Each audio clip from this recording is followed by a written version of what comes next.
केंद्र सरकार राज्यों के इंडिविजुअल एंड इंस्टीट्यूशन से तरह तरह के टैक्सेस वसूलती है, जैसे कि डायरेक्ट टैक्स यानी इनकम टैक्स, इनडायरेक्ट टैक्स यानी जीएसटी वगैरह।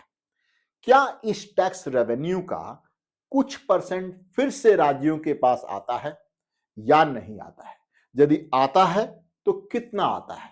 इसको कौन डिसाइड करता है कि कितना राज्यों को दिया जाएगा एंड कितना सेंटर अपने पास रखेगा? आज के इस लेक्चर में हम यही डिस्कस करने वाले हैं, यानी वित्त आयोग। एंड लास्ट में हम इस टॉपिक से मोस्ट एक्सपेक्टेड क्वेश्चन भी डिस्कस करेंगे। तो बच्चों, बिना देर के हुए चलते हैं स्क्रीन पे और देखते हैं कि फाइनेंस कमीशन यानी वित्त आयोग है क्या। सबसे पहले आप वित्त आयोग की डेफिनेशन बहुत ही आसान भाषा में आप यहां पे देख सकते हैं। उसके पहले मैं समझा देता हूं कि वित्त आयोग एक संवैधानिक संस्था है भारत सरकार की, जो डिसाइड करती है कि केंद्र सरकार ने जितना नेट रेवेन्यू कलेक्ट करा है, नेट टैक्स रेवेन्यू। अब यहां पे एक और बात मैं कहना चाहूंगा कि जो फाइनेंस कमीशन है सिर्फ टैक्स रेवेन्यू पे ही रेकमेंड नहीं करता है, और भी तरह के नॉन टैक्स रेवेन्यू पे भी रेकमेंड वो कर सकता है, लेकिन मेनली वो फोकस करता है टैक्स रेवेन्यू के डिस्ट्रीब्यूशन पे। यानी भारत सरकार ने नेट टैक्स रेवेन्यू कितना कलेक्ट किया है और उसका कितना परसेंट स्टेट को दिया जाएगा और कितना सेंटर अपने पास रखेगा। ध्यान रखिएगा, देखिए प्लीज, देश की कमाई को केंद्र और राज्यों में न्यायसंगत तरीके से कैसे बांटना है, यह वित्त आयोग तय करता है। यानी देश ने कितना कमाया, उसका कितना परसेंट सेंटर अपने पास रखेगा और कितना परसेंट स्टेट को डिस्ट्रीब्यूट किया जाएगा। अब देखिए, इसका कॉन्स्टिट्यूशनल प्रोविजन क्या है, यानी इसका संवैधानिक प्रावधान क्या है, ये भी हम इसको यहां पे देख लेते हैं। देखिए प्लीज, अनुच्छेद 280, देखिए प्लीज, अनुच्छेद 280 में यह कहा गया है कि राष्ट्रपति हर 5 साल पर या उसके पहले जरूरत पड़ने पे एक वित्त आयोग की नियुक्ति करेंगे, जिसमें एक चेयरमैन एंड 4 सदस्य होंगे। सदस्यों एंड चेयरमैन का जो योग्यता है वो संसद तय करती है या समय समय पे वो तय करेगी। जनरली इसमें जो मेंबर्स के जो योग्यता यानी जो एक्सपर्ट होते हैं वो अलग अलग फील्ड के होते हैं। ये कोई इकोनॉमिक्स का होगा, कोई कॉमर्स का होगा, कोई टेक्नोलॉजी का होगा एंड सो ऑन। तो एक चेयरमैन एंड 4 सदस्य होंगे जो अपने अपने एरिया के एक्सपर्ट होते हैं। इसको कौन अपॉइंट करता है? राष्ट्रपति। किस अनुच्छेद के अंतर्गत?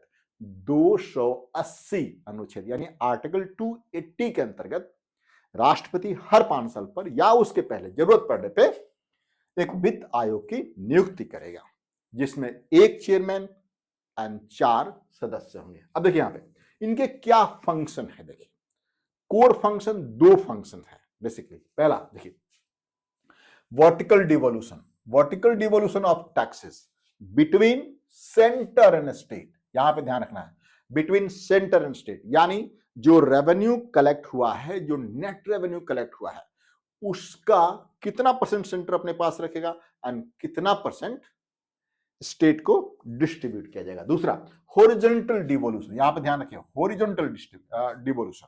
अब मान लीजिए कि 41% या 50% या 40% या 30% डिसाइड हो गया कि स्टेट को दिया जाएगा। अब स्टेट में भी कोई छोटा स्टेट है, कोई बड़ा स्टेट है, कोई बहुत ही पिछड़ा स्टेट है और कोई कंपैरेटिवली ज्यादा एडवांस स्टेट है। तो उनमें भी अब डिस्ट्रीब्यूट किया जाना है कि किस स्टेट को कितना मिलेगा, जिसे आप horizontal devolution of taxes between state कहा जाता है। 2 तरह के, वर्टिकल यानी सेंटर एंड स्टेट के बीच कितना डिस्ट्रीब्यूशन होगा। सेंटर ने मान लेते हैं कि रख लिया आपके पास 59% एंड स्टेट ने रख लिया 41%। अब उस 41% में स्टेट के बीच कितना डिस्ट्रीब्यूट होगा, उसकी क्या क्राइटेरिया होगा, पॉपुलेशन के बेस पे, साइज के बेस पे, कितना इफिशिएंटली वहां बजट प्रोड्यूस हो रहा है, कितना इफिशिएंटली वहां पे फिस्कल डेफिसिट को मैनेज किया जा रहा है, कितने इफिशिएंटली वहां एजुकेशन सिस्टम है, कितना इफिशिएंटली वहां पे एचडीआई में डेवलपमेंट हुआ है, ये बहुत सारी क्राइटेरिया है जिसके ऊपर डिसाइड किया जाता है कि किस स्टेट को कितना दिया जाए। क्लियर? अब आगे देखिए, पहला वित्त आयोग, या आप यहां पे देख सकते हैं बच्चों, पहला वित्त आयोग का कार्यकाल 1952 से 1957 तक था। पहला वित्त आयोग, इसके चेयरमैन थे केसी नियोगी साहब। केसी नियोगी साहब इसके चेयरमैन थे बच्चों। पहला वित्त आयोग 1952 से 1957 तक, एंड इसे राष्ट्रपति ने 1951 में नियुक्त किया था और आयोग ने 1952 से 1957 तक का अपना कार्यकाल पूरा किया। तो पहला चेयरमैन कौन? पहले फाइनेंस कमीशन का चेयरमैन केसी नियोगी। 1952 से 1957 तक इसका कार्यकाल था एंड इसको राष्ट्रपति ने 1951 में इसको अपॉइंट किया था। अब देखते हैं इसके बाद 14th फाइनेंस कमीशन, आप यहां पे देख सकते हैं 14th फाइनेंस कमीशन आपकी स्क्रीन पे, थोड़ा इसको बड़ा कर देते हैं हम। 14th फाइनेंस कमीशन देखिए, 14th फाइनेंस कमीशन अध्यक्ष कौन है? Doctor Y B Reddy. Doctor Y B Reddy 1 अप्रैल 1915 से 31 मार्च 2020 तक इसका कार्यकाल रहा। 1 अप्रैल 2015 से 2020 तक, 31 मार्च 2020 तक इसका कार्यकाल रहा। एंड इसकी मुख्य सिफारिशें क्या थी, यहां पे आप देख सकते हैं। इन्होंने कहा कि देखिए, सेंटर जितना tax revenue, net tax revenue collect हुआ है उसका 42% वो राज्यों को दे दे। 42% वो राज्यों को दे एंड 58% अपने पास रखे। 42% राज्यों को दे एंड 58% अपने पास या रिमेनिंग अपने पास रखे। और ये इसके पहले वाले जो भी फाइनेंस कमीशन थे उन्होंने 32% ही स्टेट को दिया जाता, यानी इसके पहले 32% स्टेट्स को दिया जाता था एंड रिमेनिंग सेंटर अपने पास रखता था। लेकिन 14th फाइनेंस कमीशन में का जो रिकमेंडेशन था वो 42%, यानी टैक्स रेवेन्यू का 42% स्टेट्स को डिस्ट्रीब्यूट किया जाए, बाकी सेंटर अपने पास रखें। उसके पहले ओनली एंड ओनली 32%, यानी 10% का जंप था ये। ठीक है बच्चों? एंड इसमें यह भी एक रिकमेंडेशन था कि धीरे धीरे फिस्कल डेफिसिट को जीडीपी का 3% तक लाया जाए। 3% तक लाया जाए। अभी हमने बजट में डिस्कस किया था आप लोगों के साथ कि इस बार का टारगेट है कि फिस्कल डेफिसिट को 4.3% का टारगेट इस बार है। पिछले साल, पिछले बजट में कितना? 4.4% का टारगेट था। इस बार 4.3% का टारगेट है, लेकिन लॉन्ग टर्म टारगेट इनका जीडीपी का 3% ही है। ठीक है बच्चों, आगे देखिए। इसके बाद 15th फाइनेंस कमीशन आपके स्क्रीन पे यहां पे देख सकते हैं बच्चों। 15th फाइनेंस कमीशन, इसके चेयरमैन हैं अभी N K Singh. N K Singh and लगभग 27 नवंबर 2017 को गठित किया गया एंड इसका कार्यकाल 2021 से 2026 तक लागू किया गया है। एंड इन्होंने 1% घटा दिया as compare to 14th finance commission. इन्होंने कहा कि अब स्टेट को 41% ही नेट टैक्स रेवेन्यू का हिस्सा मिलेगा। उसका उनका एक दलील था कि अभी जम्मू कश्मीर को डिवाइड करके यहाँ पे कुछ वो बनाया गया था, यूनियन टेरिटरी एंड कुछ स्टेट्स बनाए गए थे, इसलिए वह ये पैसा कुछ वहां जाएगा, इसलिए अब स्टेट्स को ओनली 41% ही मिलना चाहिए। अब बच्चों कुछ क्वेश्चन डिस्कस करते हैं। बेसिक था फाइनेंस कमीशन का, कुछ क्वेश्चन देख लीजिए यहाँ पे आपके लिए, बहुत ही इंपॉर्टेंट क्वेश्चन है सारे, ये देख सकते हैं बच्चों।